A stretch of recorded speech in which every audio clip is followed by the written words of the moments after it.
Bonjour à toutes et à tous. Dans cette vidéo, je vais corriger les exercices 3 et 4, page 50 de votre cahier Césamat. Dans chacun de ces exercices, on vous demandait de factoriser les expressions littérales. Factoriser, je vous rappelle, transformer une somme ou une différence en produit. Je vais même aller plus loin, je ne parlerai plus de somme ou de différence, mais de somme algébrique. Allons-y pour le grand E. Grand E égale 16 fois 4,9 moins 6 fois 4,9. Je vous rappelle que pour factoriser, il faut faire apparaître un facteur commun. Dans ce grand E, il n'y a pas à faire apparaître ce facteur commun, puisque si on ouvre un peu les yeux, on voit déjà apparaître 4,9 en facteur commun. Je vais donc factoriser par 4,9. Allons-y, grand E égale 4,9 facteur de... Dans mon premier produit, le 4,9 étant facteur, il reste 16. Entre les deux, un signe moins que je conserve. Et dans le deuxième produit, 4,9 en facteur, il me reste 6. Grand E égale 4,9 facteur de 16 moins 6. Passons au grand F. Grand F égale 3x moins 9. Cette fois, le facteur commun n'apparaît pas. Je vais donc le faire apparaître. J'ai 3x, j'ai 9, il n'y a pas de lettres en commun. Par contre, 3 et 9 sont dans la même table, ils sont tous les deux dans la table des 3. Je vais donc écrire chacun des termes de ma somme algébrique comme étant un produit avec le facteur 3.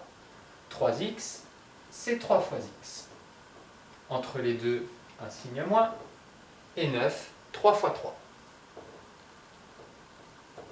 De cette manière, j'ai bien fait apparaître un facteur commun, 3. Je factorise par ce facteur commun. J'ai donc 3 facteurs de. Dans mon premier produit, il me reste x. Entre les deux produits, un signe moins. Et dans le deuxième produit, j'ai 3 fois 3. Le 3 là étant facteur, il m'en reste 1. Grand F égale 3 facteur de x moins 3. Passons au grand G, même chose. Qu'est-ce que j'ai en commun? Je n'ai pas de lettres en commun. Par contre, 15 et 45 sont tous les deux dans la même table. Ils finissent tous les deux par 5, ils sont donc tous les deux dans la table des 5. Mais je peux même aller plus loin. Alors, il faut le voir, mais 15 et 45, ils sont aussi tous les deux dans la table des 15. Parce que 45, ça sera 3 fois 15. Je vais donc pouvoir factoriser non pas par 5, ce que j'aurais pu faire bien sûr, mais je vais factoriser par 15. Allons-y, 45y. 45, c'est 15 fois 3. Donc pour avoir 45y, c'est 15 fois 3y. Entre les deux, un signe moins que je conserve. Et 15, je ne peux pas le laisser tout seul ici, parce que je cherche un facteur commun. Et 15 tout seul, ce n'est pas un facteur, ça doit être l'élément d'une multiplication. Par contre, 15, eh bien, c'est tout simplement 15 fois 1. Ainsi, j'ai fait apparaître 15 en facteur commun. Je factorise par 15 et ça me donne 15 facteur de. Dans mon premier produit, il me reste 3y. J'ai un moins entre les deux, je le conserve. Et dans mon deuxième produit, il me reste 1. Grand G égale 15 facteur de 3y moins 1. Passons au grand H. Alors là, pareil, ça saute aux yeux. Je n'ai pas de lettres en commun. Par contre, j'ai un nombre en commun, 31. Je vais donc utiliser 31 en facteur commun. 31z, c'est 31 fois z. Un signe moins entre les deux que je conserve. Et 31, même chose que dans le grand G, il faut que 31 soit un facteur, c'est donc 31 fois 1. Ainsi, j'ai fait apparaître 31 en facteur commun. Je factorise par 31 et j'obtiens 31 facteur de. Dans mon premier produit, il me reste z, un moins entre les deux. Et dans mon deuxième produit, il me reste 1. Et grand H est donc égal à 31 facteur de z moins 1. Voilà pour l'exercice 3, page 50. Passons maintenant à l'exercice 4, page 50. Grand A égale 4A au carré plus 3A. Alors si on regarde les nombres 4 et 3, ce n'est pas dans la même table. Par contre, j'ai une lettre en commun, petit a. Je vais donc utiliser cette lettre en facteur commun. 4a au carré, c'est a fois, j'ai besoin du 4, a fois 4, et je dois aussi avoir a au carré. A au carré, c'est a fois a. Donc 4a au carré, ça sera a fois 4a. Plus 3a, je conserve le signe plus, et 3a, c'est 3 fois a. De cette manière, j'ai fait apparaître en facteur commun petit a. Je factorise par petit a, et ça me donne grand A égale a facteur de 4a, ce qui me reste dans le premier produit. Entre les deux, un signe plus, et ici, il me reste 3. Donc grand A égale a facteur de 4a plus 3. Passons au grand B. Dans le grand B, c'est la même chose. J'ai pas de nombre en commun, du moins, j'ai pas de nombre dans la même table. Par contre, j'ai en commun la lettre T. Allons-y. Je vais donc utiliser T comme facteur commun.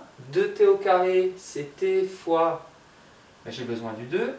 Et si je veux T au carré, il faut bien que j'ai T fois T. Donc 2T au carré, c'est T fois 2T. Entre les deux, un signe plus. Le T ici, même chose que dans le grand G et le grand H. Ça doit être un facteur pour être un facteur commun. C'est donc T fois 1. De cette manière, j'ai fait apparaître mon facteur commun, T. Je factorise par ce facteur commun, grand B égale T facteur de. Dans mon premier produit, il me reste 2T. Entre les deux, un signe plus. Et dans mon deuxième produit, il me reste 1. Grand B égale T facteur de 2T plus 5.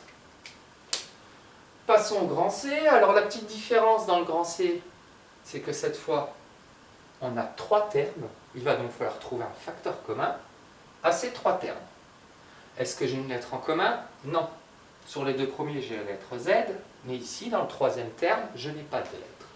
Donc ça ne sera pas une lettre, le facteur commun. Par contre, 5, 25, 5 sont tous dans la table des 5. Je vais donc pouvoir utiliser 5 en facteur commun. Dans un premier temps, comme d'habitude, je vais le faire apparaître. 5Z au carré, c'est 5 fois Z au carré. Ici, j'ai un plus que je conserve. 25Z, eh bien, j'ai déjà 5 fois 5 pour avoir 25. Et pour avoir 25Z, c'est 5 fois 5Z. Et enfin, je conserve d'abord le signe plus, je disais. Enfin, 5, c'est 5 fois 1. Pour les mêmes raisons que d'habitude, 5 doit être un facteur commun, donc un facteur. Ça me donne en facteur commun 5. Je factorise par ce facteur commun. 5 facteur de. Dans mon premier produit, il me reste Z au carré. Un plus que je conserve ici. Dans mon deuxième produit, il me reste 5Z. Et dans mon troisième produit, logique, j'avais 3 termes au début, j'ai donc 3 produits une fois que j'ai fait apparaître le facteur commun. Je conserve le signe plus, 5 fois 1, le 5 est en facteur, il me reste 1. Grand C est donc égal à 5 facteur de Z carré plus 5Z plus 1. Ce n'est pas parce que vous avez 3 termes ici qu'il n'est pas possible de factoriser. Vous pourrez en avoir 4, 5, 6, etc. Tant que vous trouvez un facteur commun, vous pouvez factoriser par ce facteur commun. On en termine avec le grand D. Grand D égale 18B plus 24B au carré. On regarde, j'ai une lettre en commun, petit b. Je vais donc avoir B en facteur commun. Mais on peut aller plus loin que ça. On a 18, on a 24. Et comme on connaît très bien ces tables, 18, 24 sont tous les deux dans la table des 6. Je vais donc non pas utiliser B en facteur commun, ou 6 en facteur commun, je vais utiliser en facteur commun 6B. 18B, c'est 6B fois... Mais si je veux récupérer 18, 18 c'est 6 fois 3. Est-ce que j'ai mon petit b? Oui, je l'ai ici. 18B, c'est donc 6B fois 3. Entre les deux, un signe plus que je conserve. 24B au carré, c'est 6B fois combien? Alors déjà, j'ai besoin d'avoir 24. 24, c'est 6 fois 4. De cette manière, j'ai mon 24. Si je veux maintenant mon b au carré, b au carré, c'est b fois b. B, j'en ai un ici, il m'en manque un. 24b carré, c'est donc 6b fois 4b. De cette manière, j'ai mon facteur commun, 6b. Je factorise par ce facteur commun, ce qui me donne 6b facteur de. Dans mon premier produit, il me reste 3. Entre les deux, un signe plus que je conserve. Et dans mon deuxième produit, 6b étant facteur, il me reste 4b. Ainsi, grand D est égal à 6b facteur de 3 plus 4b. Voilà pour les corrections de ces deux exercices, page 50.